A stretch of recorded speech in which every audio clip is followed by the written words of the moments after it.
Episode 56 to 60। राहत की कही बातें सुनकर मनिका को भी सब कुछ याद आने लगा था। आखिर राहत के साथ साथ उसने भी वही दर्द सहा था। जब भी उसे अपनों की जरूरत पड़ी तो वह अकेली ही रही। बल्कि राहत से भी ज्यादा तकलीफ झेली थी उसने, क्योंकि उसे हर हाल में खुद को संभालना था। राहत के सामने वह कमजोर नहीं पड़ना चाहती थी। राहत अपने दर्द को खुलकर बयां कर देती थी, पर मनिका ऐसा कर भी नहीं पाती थी। जब से उसने सहगल परिवार में कदम रखा, उसे कभी कोई प्यार नहीं मिला था। इस कारण आज राहत की कही एक एक बात सुनकर मनिका का दिल भी बुरी तरह से टूट रहा था। फिर भी उसने खुद पर काबू रखा, क्योंकि अगर वह अपनी यादों में खो जाती तो राहत और बुरी तरह से टूट जाती, और उसे राहत को इस हाल में देखना बिल्कुल भी पसंद नहीं था। वहीं एक शख्स अंधेरे कमरे में बैठा हुआ था। कमरे में सिर्फ हल्की सी लाइट जल रही थी, जो उसके हाथ में रखे लैपटॉप की स्क्रीन से आ रही थी।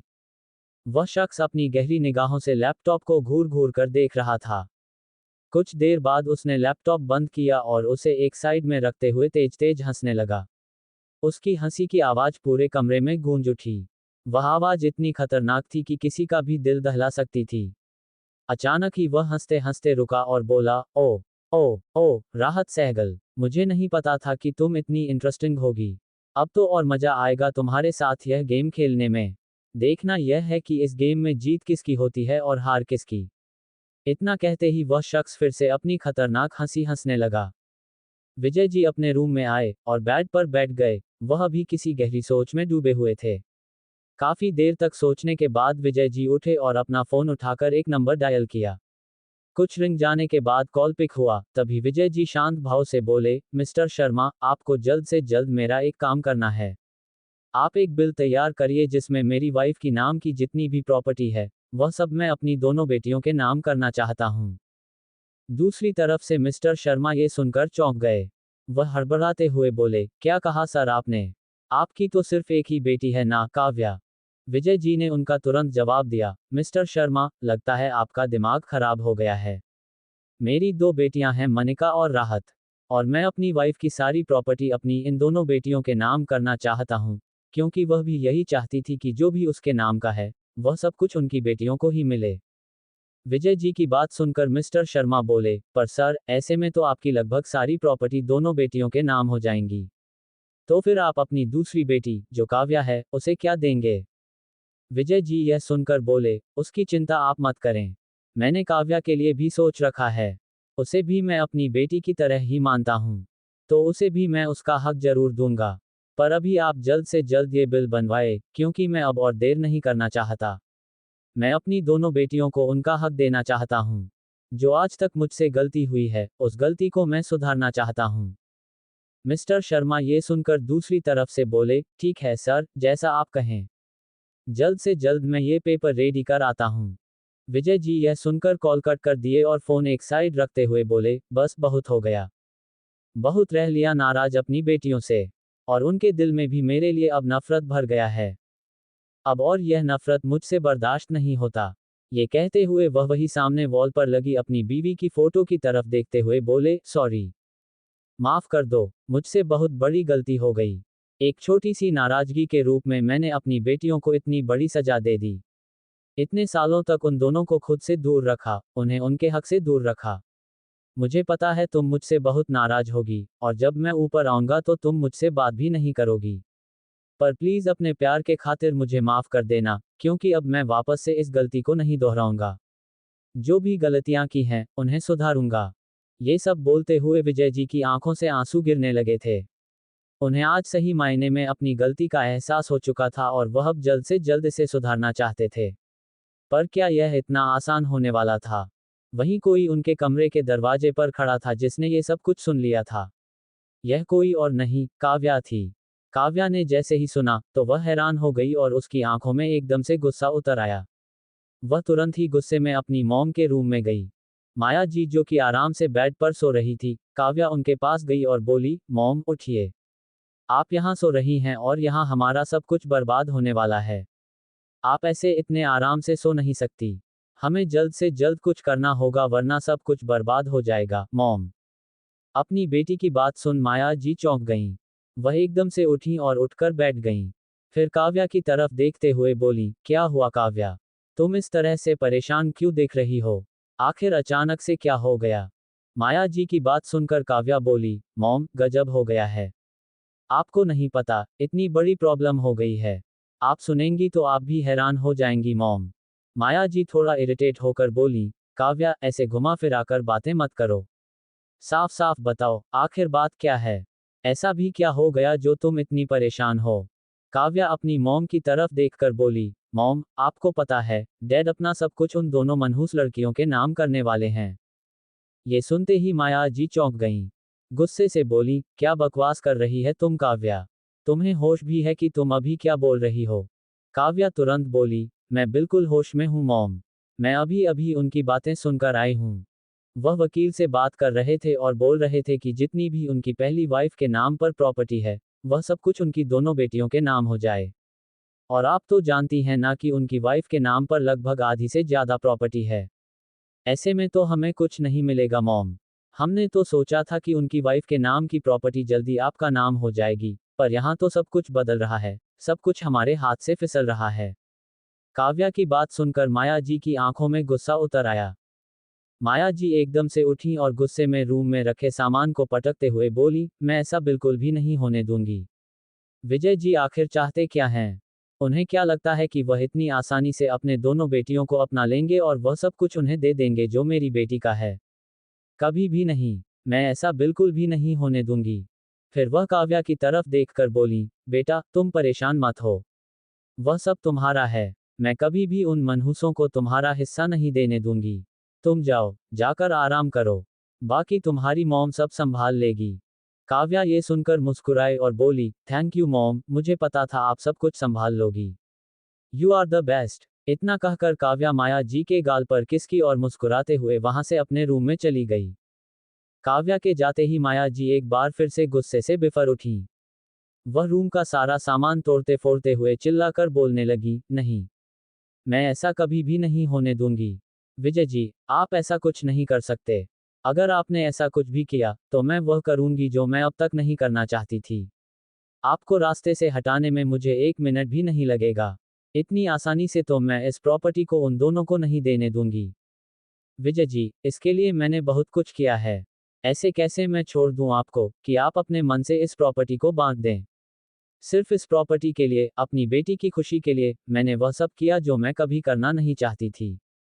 पर लगता है, एक बार फिर से मुझे वही सब दोहराना होगा, क्योंकि जो चीज़ मेरी है, उसे मैं अपना बनाकर रहूंगी, चाहे इसके लिए मुझे वापस से वही माया क्यों ना बनना पड़े, जो सालों पहले हुआ करती थी।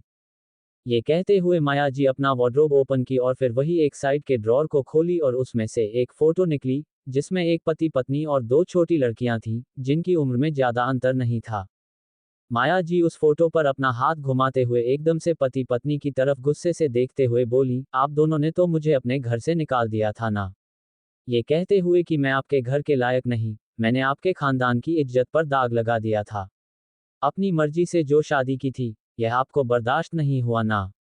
इसलिए आपने मुझसे मेरा सब कुछ छीन लिया, अपने परिवार होने का हक भी छीन लिया। और दिया भी तो सिर्फ अपनी दूसरी बेटी को, उसे ही अपना सब कुछ दिया, मुझसे सारे रिश्ते ही तोड़ लिए। ये बिल्कुल भी ठीक नहीं किया आप लोगों ने। आप लोगों को क्या लगा कि मैं इतनी आसानी से सब कुछ भूल जाऊंगी? देखिए, आज आपकी वही बेटी नहीं है और मैं यहाँ हूँ, और उसकी जगह पर मैं ऐश कर रही हूँ और वह इस दुनिया में नहीं रही। कितनी अजीब बात है ना। आप लोगों ने मुझे जिंदगी भर के दर्द देने के लिए छोड़ दिया, और देखिए, मैंने आपकी ही बेटी को दर्द दे दिया। होना ही था। कमाल है। मैं पहले ही बोलती थी मॉम डैड, आपको नहीं लगता था कि मैं सबसे ज्यादा इंटेलिजेंट हूँ? कैसे मैंने अपनी प्यारी छोटी बहन निधि को रास्ते से हटाकर उसकी जगह ले ली ना। मैं कितनी समझदार हूँ। आप लोग भी ऊपर से मेरी तारीफ कर रहे होंगे। इतना क्या हुआ, उन दोनों छोटी बच्चियों की तरफ देखती है। डॉट डॉट और एक बच्ची की तरफ देखकर बोली, सॉरी मेरी प्यारी बहन निधि, पर मैं क्या करूं, मैं तुझे खुश नहीं देख सकती थी। जो कुछ मुझे चाहिए था, तुझे मिल रहा था। आखिर मैं ये कैसे बर्दाश्त करती?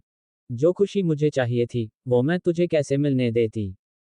पहले ही मॉम डैड को तू अपनी तरफ कर ली थी, और फिर मॉम डैड ने तेरी शादी ऐसे अमीर खानदान में कर दी जहां तू ऐश की जिंदगी जी रही थी और मैं दर दर के ठोकरें खा रही थी। आज उसी जिंदगी को मैं जी रही हूं और तू कहाँ है? तू तो कहीं नहीं है। तेरी तरह ही तेरी दोनों बेटियां भी दर दर की ठोकरें खा रही हैं, उनका भी वही हाल हो रहा है जो कभी मैंने झेला था। पर अब मेरी बेटी के साथ ऐसा नहीं चलेगा। उसे मैं अपनी तरह ही ऐशो आराम की जिंदगी दूंगी। इतना कहते हुए माया जी पुरानी यादों में खो गईं। माया जी और निधि जी, जो कि काव्या और मनिका की मां थी, उनकी शादी विजय जी से हुई थी। दोनों ही सगी बहनें थीं, पर यह बात बहुत कम ही लोगों को मालूम थी, क्योंकि माया की पढ़ाई के लिए वह बाहर गई थीं और वहीं पर किसी से उन्हें प्यार हो गया। माया जी ने अपने मॉम डैड को ये बात बताई, तो उनके मॉम डैड को वह रिश्ता पसंद नहीं आया। वह गुस्से से चिल्लाते हुए बोले, माया, ये तुमने बिल्कुल गलत किया। हमने तुम्हारे लिए अच्छा रिश्ता देखा था, पर तुम्हें वही शराबी लड़का मिला शादी करने के लिए। उसके साथ नाम जोड़कर तुमने हमारे खानदान की बेइज्जती की है। अब मैं नहीं चाहता कि तुम हमारे घर में रहो। अभी के अभी मेरे घर को छोड़ दो। और हाँ, आज के बाद तुम्हारा हम लोगों से कोई रिश्ता नहीं। माया जी ये सुनकर अपने डैड की तरफ गुस्से से देखते हुए बोली, डैड, आप इस तरह से मुझे नहीं निकाल सकते। मेरा भी इस घर पर पूरा हक है। जैसे निधि आपकी बेटी है, मैं भी आपकी बेटी हूँ और मैं आपकी बड़ी बेटी हूँ। आप इस तरह से मुझे अपने घर से नहीं निकाल सकते डैड। जितना हक निधि का है, उतना मेरा भी है। आप सिर्फ निधि की ही साइड क्यों लेते हैं?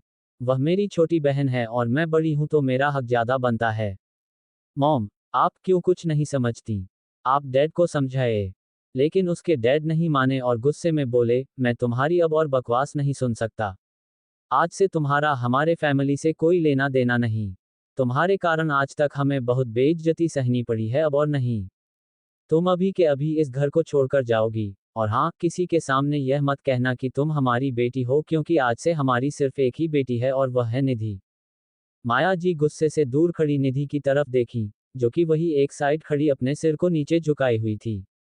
निधि, जो कि हमेशा से ही माया जी से बहुत ही खूबसूरत और अपने मॉम डैड की सारी बातें मानती थी।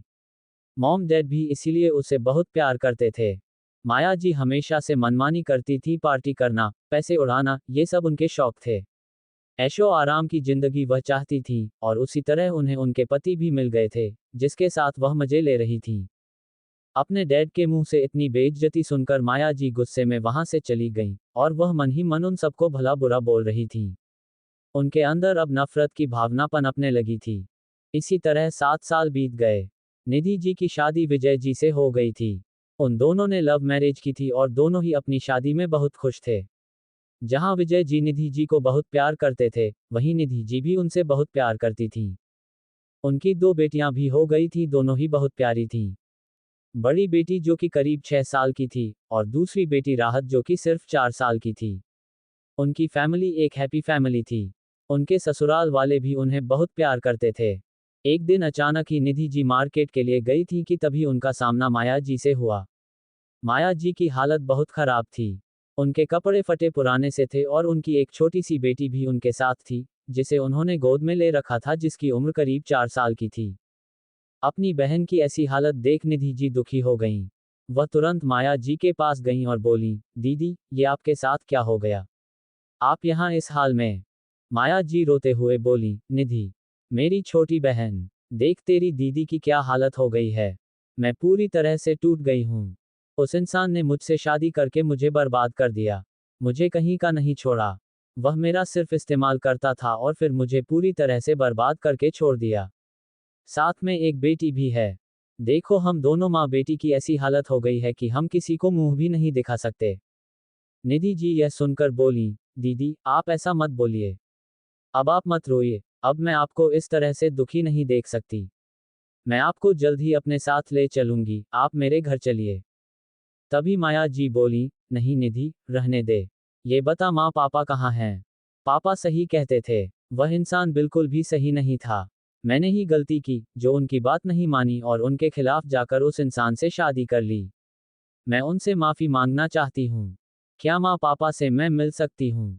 मुझे पता है वह मुझे माफ तो नहीं करेंगे, पर फिर भी मैं उनके हाथ पैर जोड़कर उनसे माफी मांगूंगी। निधि जी यह सुनकर बोली, नहीं, आप माँ पापा से नहीं मिल सकती दीदी। माया जी यह सुनकर चौंक गईं और बोली, पर क्यों? क्यों निधि? तभी निधि की आंखों में आंसू आ गए। वह बोली, माँ पापा अब इस दुनिया में नहीं हैं। वह हमें छोड़कर जा चुके हैं दीदी। इतना सुनकर माया निधि जी के गले लगकर रोने लगी। माया जी भी फूट फूट कर रोते हुए बोली, क्या हो गया निधि? हम अनाथ हो गए।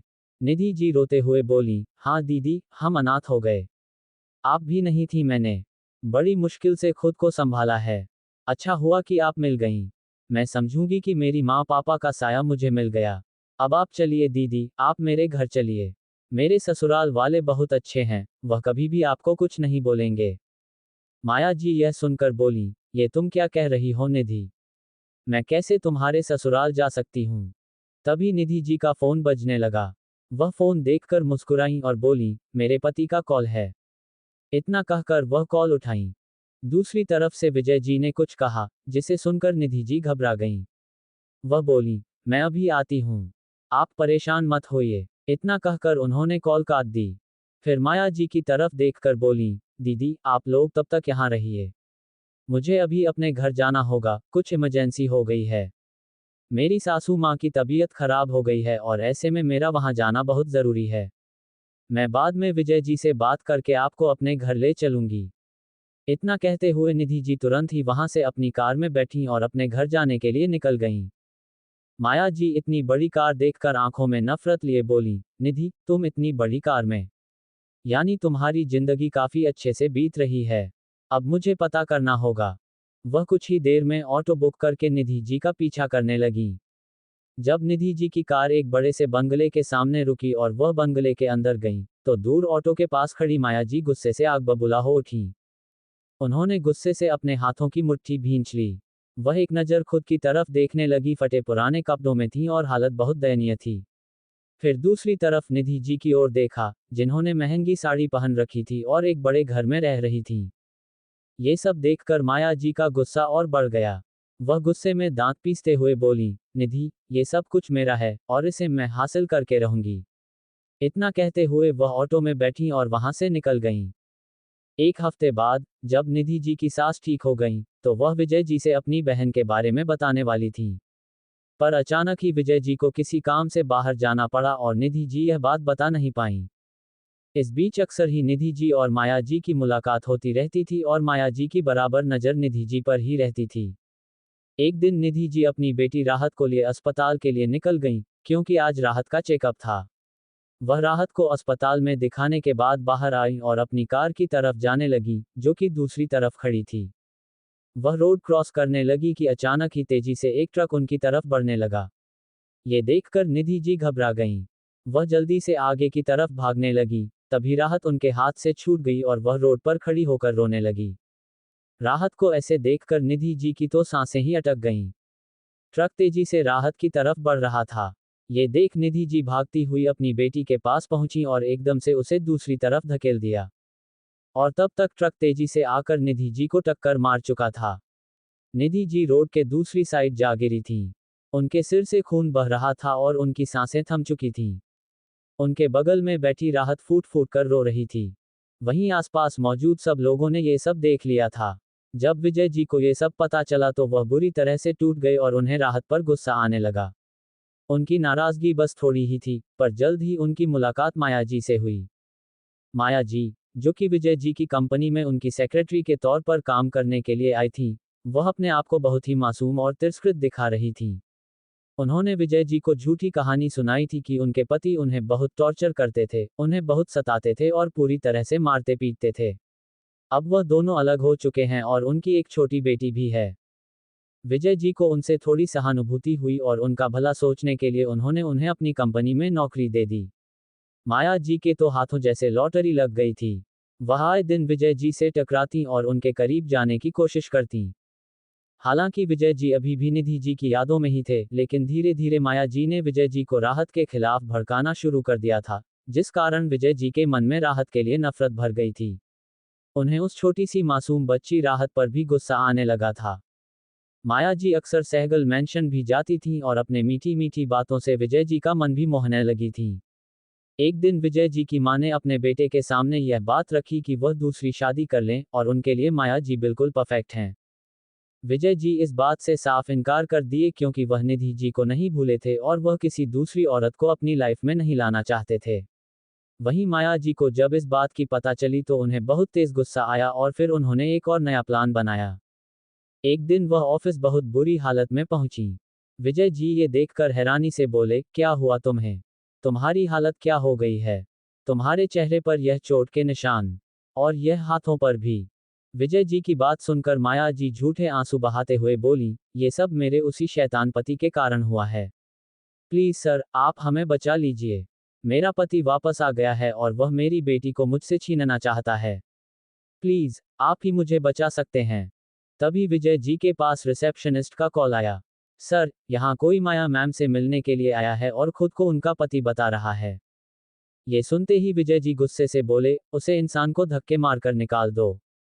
तभी रिसेप्शनिस्ट बोली, सर, वह बहुत हंगामा कर रहा है। माया जी अश्रुपूरित स्वर में बोली, सर प्लीज आप मुझे बचा लीजिए। वह इंसान मुझे बहुत मारता है, देखिए कितनी बुरी तरह से पीटा है।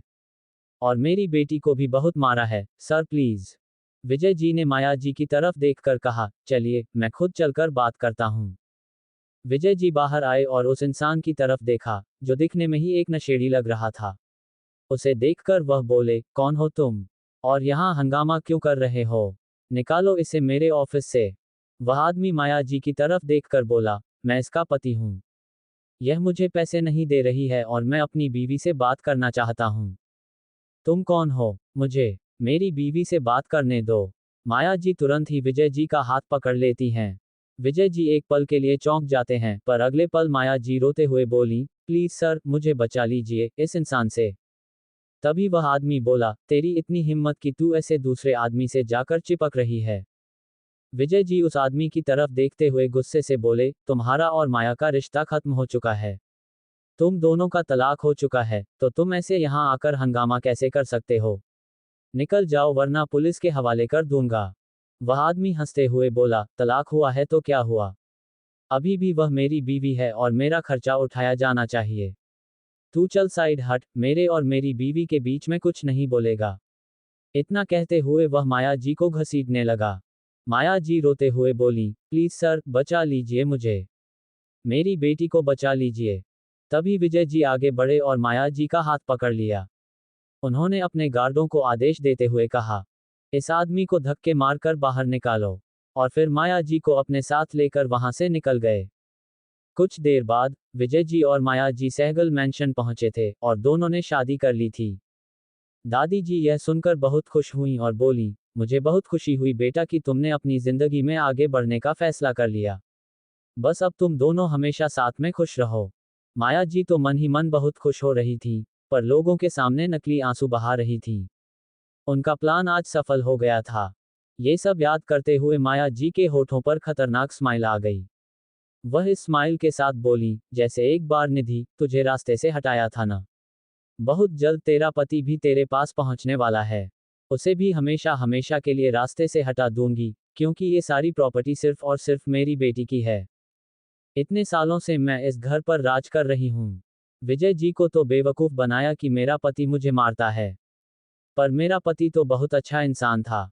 मैंने बस लोगों के सामने झूठी बातें रखी और वो जो आदमी, जो कि मेरा नकली पति बनकर आया था, उसे मैंने पैसे देकर खरीदा था। वो मेरा कोई पति नहीं था। पर ये बात आज तक किसी को नहीं पता चली है और न ही कभी किसी को पता चलेगी, क्योंकि माया कभी कोई सबूत नहीं छोड़ती। इतना कहते हुए माया जी जोर से हंसने लगी। उनकी हंसी बेहद भयानक थी। तभी उनका फोन बजने लगा। उन्होंने तुरंत फोन की तरफ देखा, उस पर फ्लैश हो रहे नंबर को देखकर कॉल पिक की और बोली, कहाँ थे तुम? मैं कब से तुम्हें कॉल कर रही थी। दूसरी तरफ से कुछ कहा गया, जिसे सुनकर माया जी बोली, नहीं, यहाँ सब कुछ बिगड़ रहा है। मेरे हाथों से सब कुछ फिसलता जा रहा है, और मैं इतनी आसानी से सब कुछ होते हुए नहीं देख सकती। इतने सालों की मेहनत है मेरी, तो अब मुझे वह सब कुछ चाहिए, चाहे इसके लिए मुझे विजय सहगल को रास्ते से ही क्यों न हटाना पड़े। तैयारी शुरू कर दो, बहुत जी लिए विजय जी अपनी जिंदगी, अब उन्हें उनकी बीवी के पास भेजने का समय आ गया है। वहीं दूसरी तरफ कॉलेज में मनिका क्लास लेने के बाद स्टाफ रूम की तरफ जा रही थी कि तभी एक पियून आया और मानिक की तरफ देखकर बोला, मैम आपको कार्तिक सर बुला रहे हैं। मनिका ने ये सुना तो एक पल के लिए उसे बहुत तेज गुस्सा आया, लेकिन फिर उसने अपने गुस्से को काबू में रखते हुए कहा, ठीक है, मैं आ रही हूँ। इतना कहकर मनिका ने अपना बैग एक साइड रखा और फिर कार्तिक के केबिन की तरफ बढ़ गई।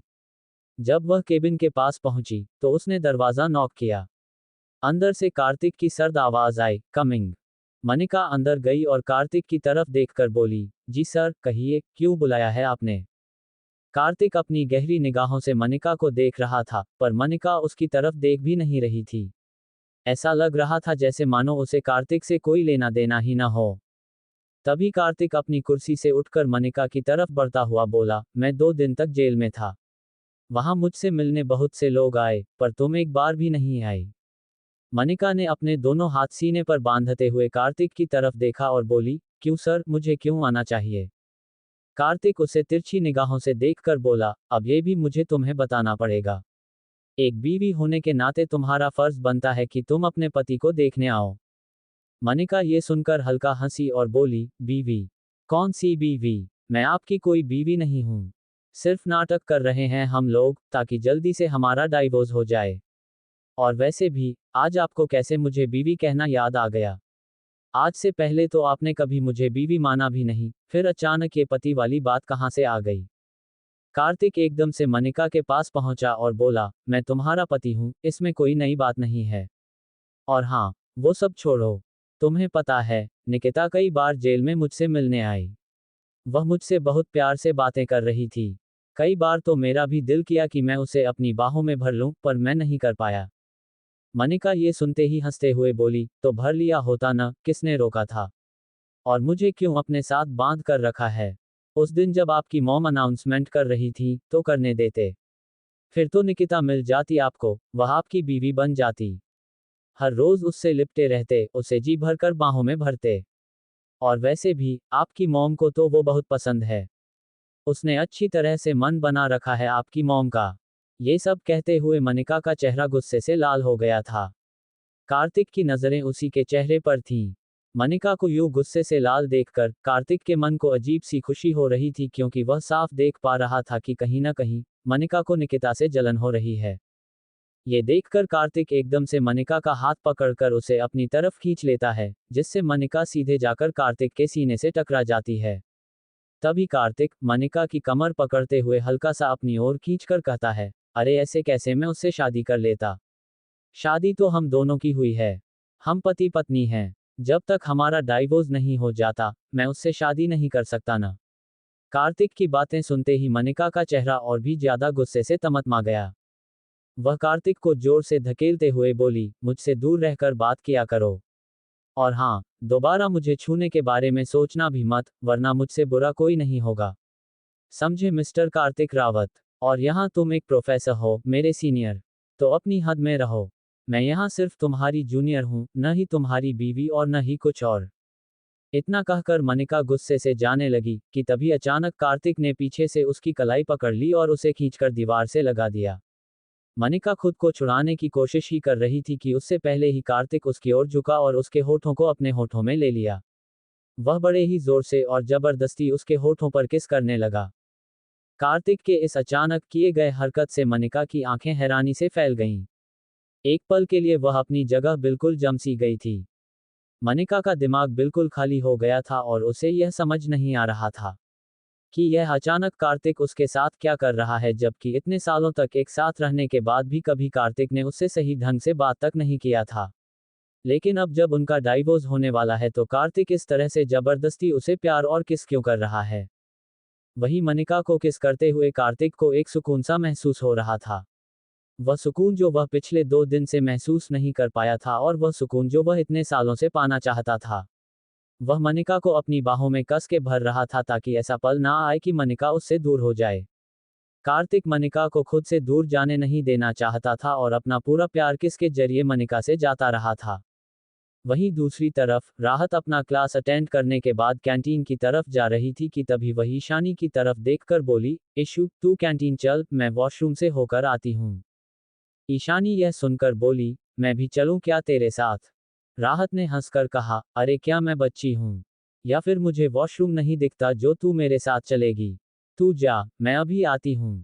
इतना कहकर राहत वॉशरूम की ओर बढ़ गई और ईशानी कैंटीन की ओर। वहीं कोई और था जो राहत को वॉशरूम की तरफ जाते हुए देख रहा था, और जैसे ही उसने राहत को उधर जाते देखा, उसने भी अपने कदम राहत की तरफ बढ़ा दिए। राहत जैसे ही वॉशरूम की ओर बढ़ी, तभी अचानक कोई तेजी से उसकी ओर बढ़ा। इससे पहले कि वह वॉशरूम तक पहुंच पाती, किसी ने उसकी कलाई पकड़कर एक झटके में उसे खींच लिया और सीधे एक क्लासरूम में ले गया। एक जोरदार धड़ाम की आवाज के साथ क्लासरूम का दरवाजा बंद हो गया। इतनी तेजी से किसी के द्वारा खींचे जाने से राहत चौंक गई थी। पर जैसे ही उसकी नज़र सामने खड़े शख्स पर पड़ी, उसकी आंखों में गुस्सा उतर आया। वह गुस्से में उसके सीने पर जोर से मारते हुए बोली, दूर रहो मुझसे। तुम्हारी हिम्मत भी कैसे हुई मुझे यहाँ खींच कर लाने की? दूर रहो वरना मुझसे बुरा कोई नहीं होगा। मोक्ष रावत, मैं तुमसे डरती नहीं हूँ। सामने खड़ा शख्स कोई और नहीं बल्कि मोक्ष रावत था।